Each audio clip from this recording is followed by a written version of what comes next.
Comment ménager ses proches quand on écrit un récit de vie? Et oui, parfois les mots peuvent devenir de la véritable dynamite. Écrire ce que l'on a sur le cœur, c'est souvent notre motivation principale lorsqu'on a décidé de raconter notre histoire. Cela peut être une forme de thérapie. L'écriture apaise et nous nous sentons plus légers. Ménager ses proches, c'est une autre histoire. Et pourtant, c'est vital. À moins d'écrire bien sûr un livre pour régler ses comptes, ce que pour ma part, je déconseille vivement. Un récit sous forme de réquisitoire finira toujours par se retourner contre son auteur.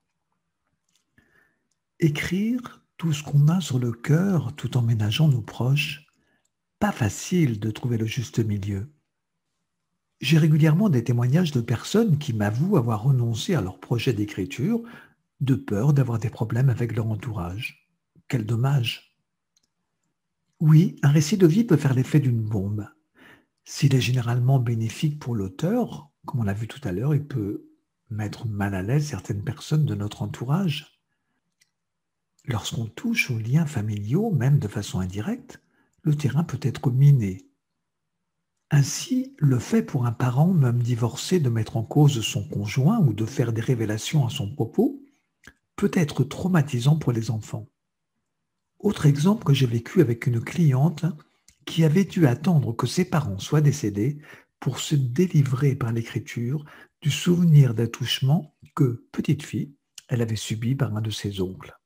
Elle ne voulait pas traumatiser son père en lui révélant le terrible comportement de son frère. Même chose pour des enfants qui, dans un livre, déplorent les principes d'éducation qu'ils ont reçus de leurs parents. Ces derniers, ayant pensé faire de leur mieux, risquent d'être dans une incompréhension totale lorsqu'ils découvriront le livre. Très bien, mais alors quelle solution?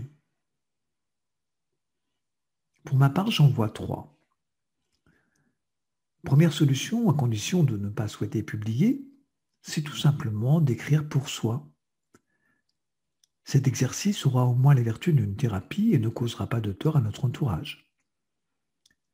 Deuxième solution, si vous voulez publier, eh bien moi je vous conseille de discuter de votre projet d'écriture avec vos proches qui seront mis en cause. Vous leur expliquez que vos intentions ne sont pas malveillantes et si besoin, vous changez quelques mots pour obtenir leur consentement. Enfin, la troisième solution, toujours si vous souhaitez publier, ce serait d'écrire sous un pseudonyme en changeant les noms de personnes et de lieux. Voilà. Lorsqu'on est auteur, où doit s'arrêter notre liberté d'expression? Et vous, qu'en pensez-vous? Si ce n'est pas encore fait, n'hésitez pas à vous abonner à ma chaîne YouTube. À bientôt.